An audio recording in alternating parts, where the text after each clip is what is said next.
Maker pour le plaisir, donc première émission de ce dimanche après-midi ici en direct de la Cité des Sciences et de l'Industrie. Pour le plaisir, pourquoi ? Parce qu'on prend beaucoup de plaisir aussi à être maker, à faire partie de ce mouvement avec nos invités autour du cosplay. Aujourd'hui, nous avons Lips qui est avec nous. Bonjour Lips. Salut Lips. Nous avons également Arseneca sur notre plateau. Bonjour, Merci de nous recevoir. Et les frères Coteau qui sont à l'autre bout du plateau près de leur œuvre en acier, Antoine et Thomas. Bonjour les garçons. Bonjour. Salut. Et Miguel, évidemment, Miguel, notre chouchou qui nous accompagne pour l'interaction avec vous, internautes. Bonjour les amis, comment ça va ? Vous êtes en forme ? Ah bah oui. J'espère que nos internautes le sont tout autant. Je vous rappelle que sur l'interface, sur le visio que vous voyez sur le plateau, vous avez l'onglet chat à droite pour poser vos questions, pour interagir avec nos invités tout au long de l'après-midi. Vous allez pouvoir leur poser toutes les questions que vous voulez, donc n'hésitez pas à venir nous faire un petit coucou. Je serai ravi d'être votre porte-parole, les amis. Merci Miguel, notre premier invité. Lips, un personnage reconnu dans le milieu du cosplay. Déjà, Lips, pour redéfinir un petit peu le cosplay, vraiment en 10 secondes, pour quelqu'un qui ne sait pas du tout de quoi il s'agit, c'est quoi ? Comment on peut le définir ? Alors, cosplay, ça vient de costume player, donc c'est à la fois la création de costumes et le fait d'incarner un personnage. Donc il y a les deux, il y a vraiment tout le process créatif de création, et ensuite le fait de se retrouver en costume et d'interpréter son personnage. Et d'incarner aussi. Alors Exactement. tu es venu avec je suis venu avec un petit compagnon, donc il est un petit peu timide, mais il va arriver tout doucement. Incroyable. Voilà.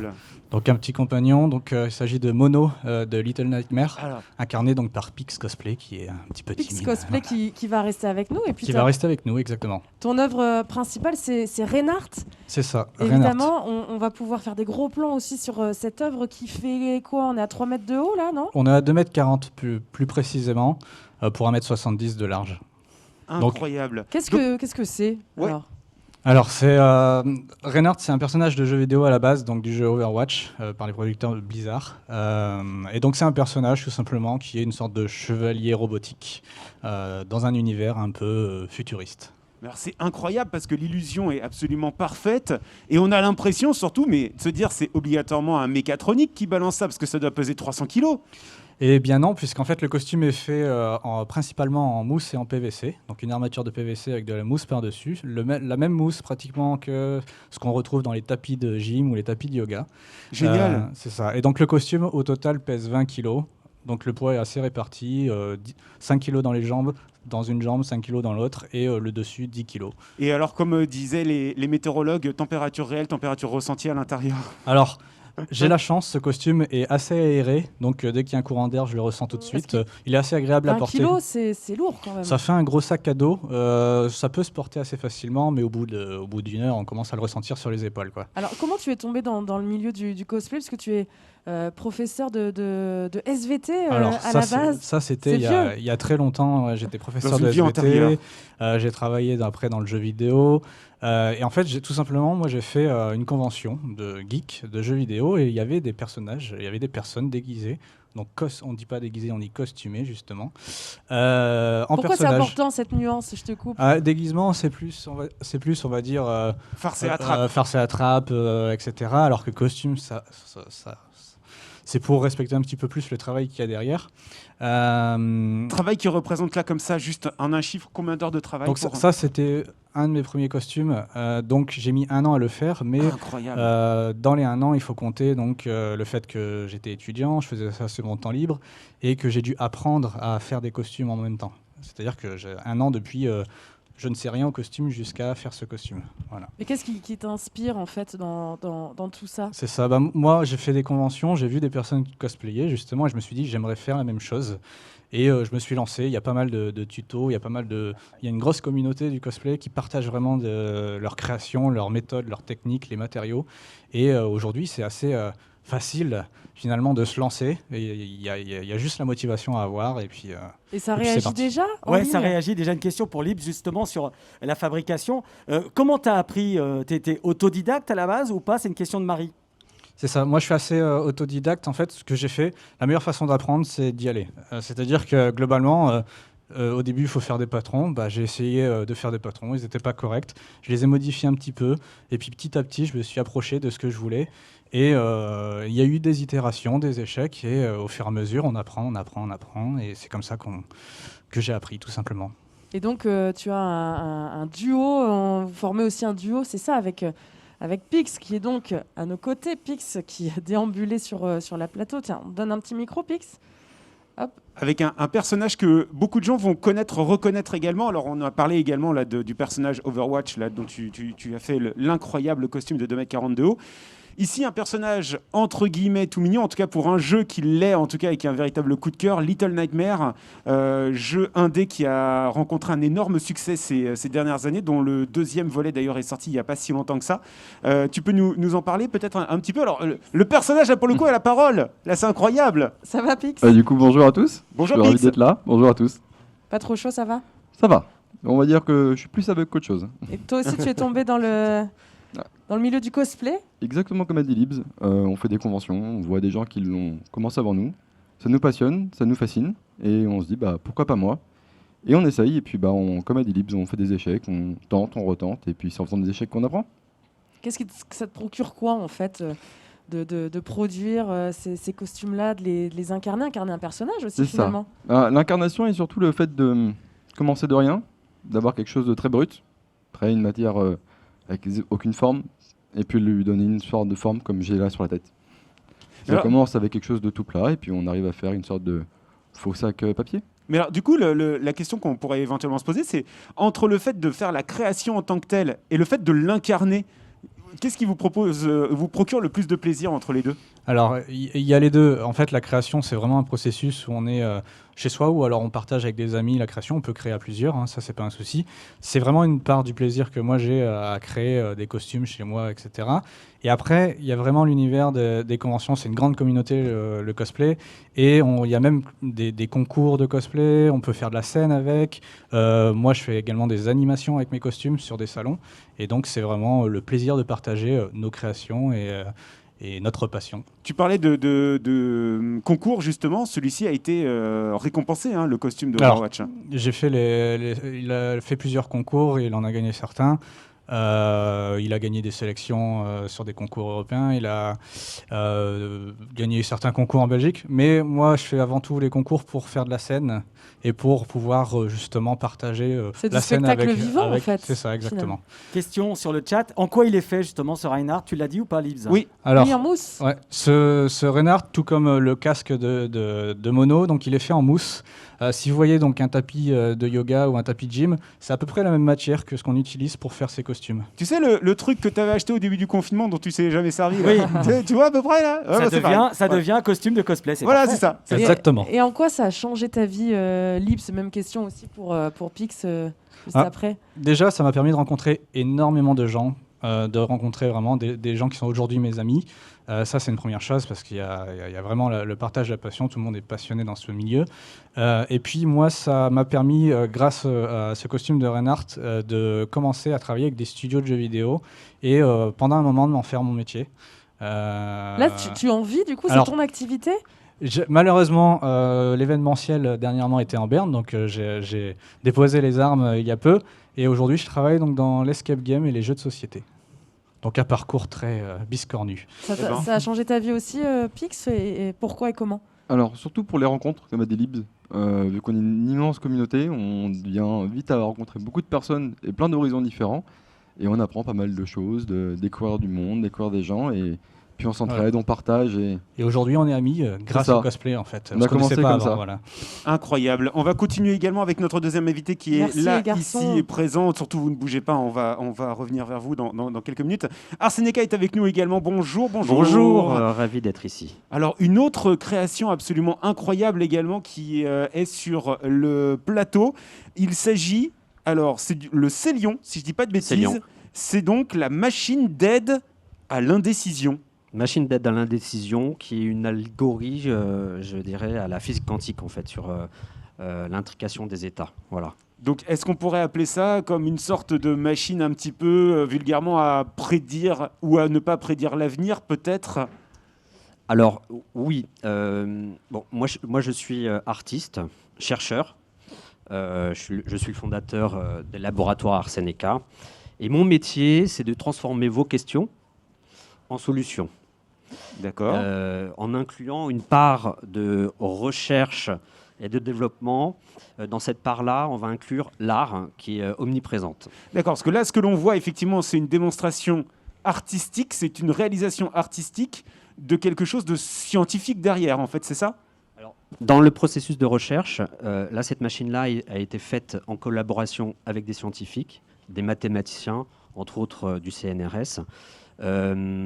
Ces mathématiciens et moi aussi, j'adore ça les mathématiques. Pour un chercheur, c'est bien. C'est pas mal. C'est ça une aide. base. Et l'idée, c'était, nous, comme je le disais, dans notre métier, on tente de répondre aux questions du public et trouver des solutions. À un moment donné, quand les clients venaient nous voir au laboratoire et nous posaient des questions, est-ce que je vais me marier demain? Est-ce que je vais avoir des enfants? Étant très friand du thème du hasard, on s'est dit, tiens, on va construire une machine qui utilise un modèle déterministe non prédictif, mais une machine qui serait capable de répondre à ces questions-là. Donc on l'a fait. Et alors... ça sert à quoi alors du coup? C'est une question un peu naïve, mais quelle est la finalité du coup quand on voit ces lampes qui s'allument notamment? Alors déjà, tu aurais pu poser la question à la machine, elle t'aurait répondu. Ah. Non, la machine, elle est plutôt susceptible de répondre à des questions qui sont d'ordre, je dirais, de vie. Hein, c'est pas. Est-ce que je vais me marier? Est-ce que je vais être riche? Voilà, plutôt comme ça. Est-ce que je vais être embauché? Mais sur le Exactement. chat, on demande justement, il y a CR qui demande, mais comment ça marche? Alors, comment ça marche? on se met devant et on pose une question. On peut le faire, on n'aura pas le temps de le faire, mais on peut le faire. On le fait en ligne. Déjà, nous, on a développé une application où les clients en fait, le font continuellement en ligne. D'accord. Ils se connectent, ils posent une question ouverte. Comme la machine, elle ne comprend pas très bien en fait, cette information-là, elle va être obligée de codifier en binaire. Donc on utilise un code binaire pour traduire la question, est-ce que je vais me marier, en une suite de nombres, code binaire 0, 1, 0, 1, 0. Langage informatique. Voilà, langage informatique. Ça, elle adore ça. Et ensuite, la machine va réagir à cette question-là et présenter une réponse. C'est une réponse c'est ça qui est saisissant, qui est mathématiquement vraie. C'est-à-dire que la réponse à la question, on en est sûr, elle ne peut pas se tromper. Maintenant... Oui, parce qu'il y a un mais dans cette histoire. Il n'y a pas de mais. Il y a un mais. Oui. Alors on va dire il y a un mais, c'est qu'elle nous donne une réponse qui est mathématiquement vraie. En revanche, on ne comprend pas ce qu'elle nous dit. Ça veut dire qu'on est obligé, à notre niveau d'intelligence, on est obligé d'interpréter. D'interpréter sa réponse. Exactement. Donc là, quand elle clignote, enfin j'appelle ça un clignotement, c'est à chaque fois que vous voyez la machine s'illuminer, elle répond. Une réponse. Voilà, elle répond là, elle est à en une train de question. nous parler en fait. Elle est en train de nous parler. En direct. Malheureusement, effectivement, pour pouvoir comprendre avec finesse la réponse à sa question, il faudrait qu'on ajoute de l'information. Est-ce que tu te sens maker? Alors pour moi, c'est plus qu'important parce que pour moi, les makers sont les artistes d'aujourd'hui. La créativité est extrêmement importante. Et pour moi, les makers ou les faiseurs sont là pour supprimer et enlever les contraintes que certaines personnes se mettent librement. Et ça, pour moi, c'est important. C'est-à-dire que dans notre processus, nous, de recherche, quand on travaille avec des chercheurs, souvent, les chercheurs ont des contraintes, voire même ils ont des contraintes que les artistes arrivent à supprimer pour pouvoir découvrir des choses que les chercheurs ne pourraient pas découvrir. Alors peut-être juste en un mot, est-ce que du coup cette machine ou cette création, ce processus permet de répondre à la question est-ce que le hasard existe-t-il vraiment? Alors c'est une machine parmi 7 déjà, il y en a plusieurs. Et alors du coup, est-ce qu'on peut parler véritablement de hasard?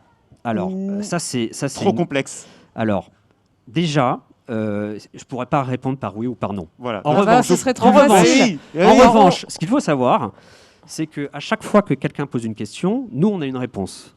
Et puis, a posteriori, par exemple, est-ce que je vais avoir des enfants? C'est peut-être ta question. Est-ce que je vais avoir des enfants?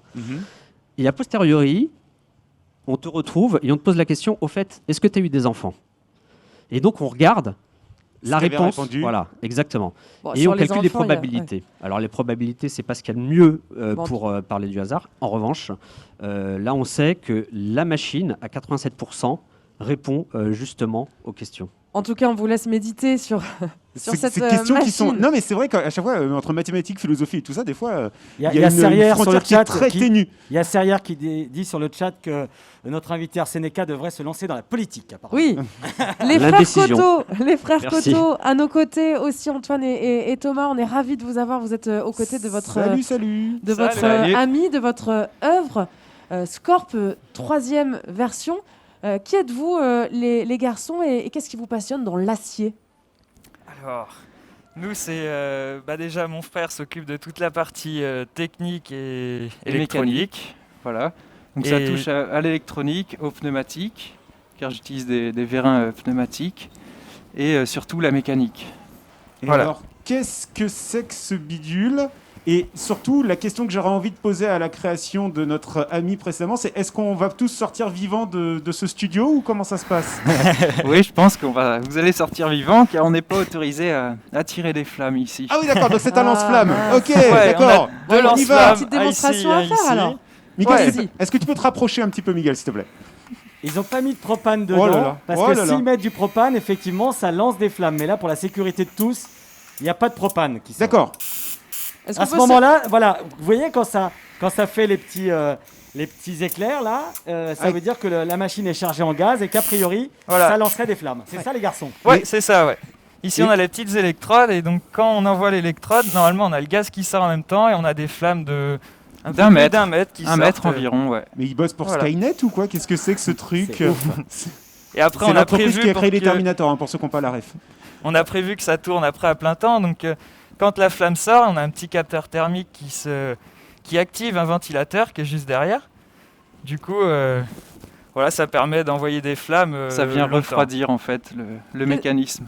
Qu'est-ce qui vous amuse dans tout ça, messieurs? En fait, c'est ça, c'est l'amusement Exterminer avant des tout. gens, oui. bah. Non, plus sérieusement, en fait, c'est quoi? C'est fait pour quelle utilisation, quelle finalité vous faites avoir des lance-flammes comme ça chez vous dans votre domicile? Ça n'a pas vraiment d'utilité, en fait c'est plutôt artistique. Et c'est maker pour le plaisir, hein, les amis. Oui, c'est ça oui, Ouais. C'est ça, c'est pour le plaisir. Ouais, vraiment. ouais, ouais. Et pourquoi 3e version alors de Scorp? Du coup, vous continuez à travailler dessus? Alors on a sorti 2 autres modèles. Alors il y avait une plus petite qui était interactive en fait. Et ensuite on a sorti une grande sculpture de 4 mètres, articulée aussi. Et là on travaille sur la 3e, beaucoup plus technique avec les lance-flammes et qu'on aimerait sortir après en très grande. Question sur le chat de Pommier. Combien de temps pour réaliser ce Scorp? Alors celle-là elle a commencé il y a 1 an. Le temps de réfléchir au design, la conception et tout ça. Et Alors- on devrait en avoir encore pour 6 mois à peu Et il y a près. Neoprod FX d'ailleurs qui est sur un stand en même temps, qui est en train de nous regarder et qui vous suggère d'utiliser ce Scorp comme pour tuer les moustiques l'été. Oui. Ah, c'est pas mal. Ah oui, oui, oui. Là, il y a un gros potentiel. J'en achète 2. Dossier. J'en achète 2. Et quels sont les retours de votre communauté? Parce que vous avez fait de magnifiques vidéos aussi pour mettre en valeur cette machine. Qu'est-ce qu'elle vous dit, votre communauté, à vous? Bah, de continuer. Ouais, de rien Ici- lâcher, de Ouais, continuer ouais, à voilà. créer des machines. Et ça a changé votre vie? C'est un peu la même question Oui. que Libs et Pix aussi. En quoi ça l'a changé, justement? Vous qui êtes jeune, vous avez 19 ans, je crois? 20 et 22 ans. 20 ouais. et 22, pas du tout. Ouais. Tout augmente. Ouais, déjà, on fait plein de rencontres dans les milieux artistiques. Et puis, on adore créer des machines, designer, travailler le bois aussi. Ça vous vient de qui, ça? Est-ce qu'il y a une histoire familiale? Ouais. Oui, quand même, il y a une histoire familiale. Ouais. On a C'est-à-dire? beaucoup de créateurs dans la famille, ouais. Et alors, question encore sur le chat de Serrière. Vous faites que ça? C'est votre métier? Oui, C'est un plein temps on fait ça à Ouais, plein ouais, temps, ouais. ouais. On s'est lancé il y a 4 ans. Alors Ouais. du coup, on est pratiquement en train de dire que il y a presque le cinéma qui pourrait faire appel à vos services finalement. On Alors, aimerait peut-être. bien. Ouais. Peut-être, ouais. Parce que vous vivez de quoi, du coup? Et ben pour l'instant des prestations, donc on va Ouais. sur des événements, des festivals, et puis Voilà, on l'a. Puis au pire, ils attaquent les l'expose. boutiques avec leur engin, il n'y a pas de problème. À mon avis, là, on peut braquer des banques avec un truc comme ça, c'est incroyable. Alors pour ceux qui n'avaient pas compris, en plus, c'est que là, ce que vous voyez, c'est... Attendez, c'est pas une création, c'est qu'en fait, là, c'est juste le bras d'une création, Oui. c'est ça Voilà, Ensuite, c'est on ça. aura les pattes. Donc Voilà, 4 donc, pattes. et au final, l'empattement complet de la machine, que là, on voit là, c'est juste un bras, l'empattement complet, c'est quoi la taille? Environ 2 mètres de large. Pour large, 2 mètres de 2 haut mètres aussi, de un truc large comme ça. pour 1,50 m de haut. Voilà, Ouais. oui, oui, oui. Ouais. Quand je vous dis Skynet, Terminator, on n'en est pas très loin hein, quand même. Faites gaffe les gars, mettez un bouton pour arrêter donc- tout ça quand même. Hein. Et vous parliez de cinéma, mais qu'est-ce qui vous fait rêver, les garçons? Parce qu'à votre âge, Ouais. évidemment, vous êtes encore plein de rêves au vu de votre créativité. Ah bah, tout ce qui touche à la robotique.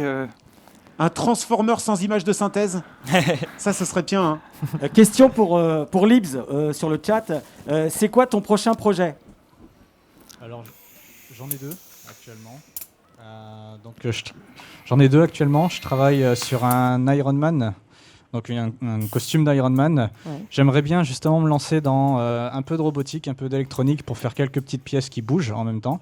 Oui, parce que souvent les costumes ont également Exactement. des bras En ou fait, il y a plein de des techniques. accessoires. Il y a plein de techniques dans les costumes. Ça peut être du tissu, ça peut être de la mousse, ça peut être de l'électronique, de l'impression 3D. Donc, je travaille sur un Iron Man actuellement. Et nouvellement, j'ai vu la série Arcane et je suis tombé amoureux d'un des personnages que je vais Ah. essayer de faire également, qui est Echo dans Arcane. Voilà. L'imagination Une série de n'a- Netflix actuellement. Eh ben, L'imagination n'a pas de limite. Merci à tous. justement, du coup, on va te laisser prendre les contacts, numéro de téléphone des, tout à fait, c'est des déjà frères fait. Coteau. Mais Et, c'est exactement ça, parce qu'on va être tout à fait transparent. Avant l'émission, ils ne se connaissaient pas. oui. Et ils ont échangé. Et c'est ça aussi l'esprit maker. Ah oui. Ils ont Et fait l'esprit connaissance. Maker Faire Paris. Mais Exactement. c'est ça, Libs. Vous avez échangé avec les frères Coteau. Qu'est-ce que vous vous êtes dit, prévu Je ne sais pas. On a parlé de nos projets respectifs et c'est vrai que nous, on apporte une certaine esthétique à nos costumes, eux apportent une certaine technique et c'est vrai qu'on pourrait faire des choses ensemble qui seraient encore plus impressionnantes et qui seraient vraiment très très bien travaillées. Bah, Ouais. vous nous tenez au courant de la suite. On hein. va essayer. Merci à tous d'avoir été nos Merci. invités Livs. On te retrouve à l'atelier Maker à 17h tout à l'heure. 16h. 16h, pardon. pour créer un casque de Spartiate. Voilà.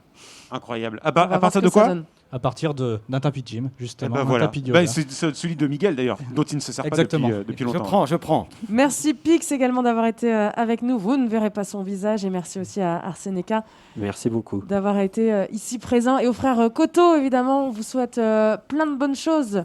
Merci. Merci. frères. Merci. Marie, Fabrice. on te retrouve Oui. dans un petit peu plus longtemps. Toi, ça va faire la petite pause. On va te laisser préparer un petit peu tes invités. On te retrouve pour Maker à la maison. Si Oui, vous dites pas de comment mic- mieux vivre à Chez la soi. maison. On va parler notamment de low-tech, mais pas seulement. Nos invités, notamment des designers. À tout à l'heure. Et puis moi, je vous retrouve dans une toute petite poignée de secondes pour Maker près de chez vous. On va justement vous montrer comment vous allez pouvoir faire plein de choses juste à 2 pas de chez vous, les Fab Labs, etc. Vous allez voir, c'est hyper intéressant et on se retrouve juste après. Bougez pas.